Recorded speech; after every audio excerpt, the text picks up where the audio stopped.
আমরা আজকে সেটা দেখব। সজিনাকে বলা হয় নিউট্রিশাস সুপারফুড, পৃথিবীর সবচেয়ে পুষ্টিকর হার্ব এটা। অরেঞ্জ বা লেবু থেকে 7 গুণ বেশি ভিটামিন সি আছে সজিনা পাতায়, দুধের থেকে 4 গুণ বেশি ক্যালসিয়াম এবং ডিম থেকে 2 গুণ বেশি প্রোটিন আছে সজিনা পাতায়।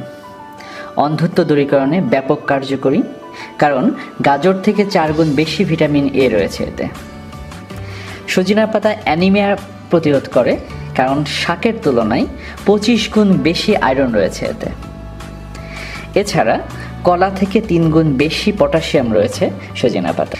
এটা অ্যান্টি এজিং হিসাবে কাজ করে, হার্ট ভালো রাখে, উচ্চ রক্তচাপ নিয়ন্ত্রণ করে, মাইক্রোনিউট্রিয়েন্ট ডিফিসিয়েন্সি প্রতিরোধ করে, রক্তে সুগার লেভেল নিয়ন্ত্রণের মাধ্যমে ডায়াবেটিস নিয়ন্ত্রণ করে, কোলেস্টেরলের লেভেল কমায়, হজম শক্তি বাড়ায়, কোষ্ঠকাঠিন্য দূর করে।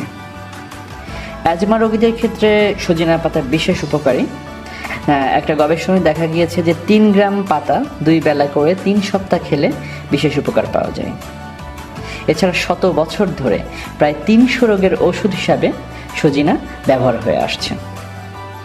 আবার সজিনার যে বিচি, সজিনার যে পডের যে বিচি, তাতে রয়েছে অ্যান্টিব্যাকটেরিয়াল প্রপার্টিস, এবং এটা কিন্তু পানি বিশুদ্ধকরণের ক্ষেত্রে বিশেষভাবে কার্যকরী। এবং ময়লা পানিকেও পরিষ্কার করতে কিন্তু সজিনার এই বিচিকে শুকিয়ে এটাকে গুঁড়া করে সেটা কিন্তু ব্যবহার করা যায়। সজিনা ক্যান্সার কোষ বৃদ্ধি প্রতিরোধ করে। আবার ব্রেস্ট ফিডিং মায়েদের জন্য কিন্তু সজিনা পাতা অত্যন্ত উপকারী।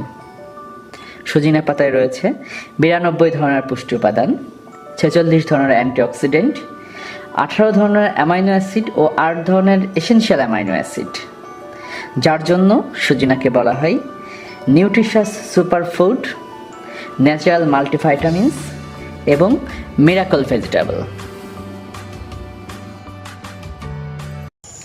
আরেকটা বিষয় হচ্ছে যে আফ্রিকান যে দেশগুলোতে শিশুরা ম্যালনিউট্রিশনে ভোগে, শিশুরা পুষ্টিহীনতায় ভোগে, সেখানে কিন্তু জাতিসংঘের যে হাঙ্গার প্রজেক্টগুলো চলমান আছে, সেখানে এই সজিনার পাতাকে শুকিয়ে গুঁড়া করে তাদেরকে খাওয়ানো হয়।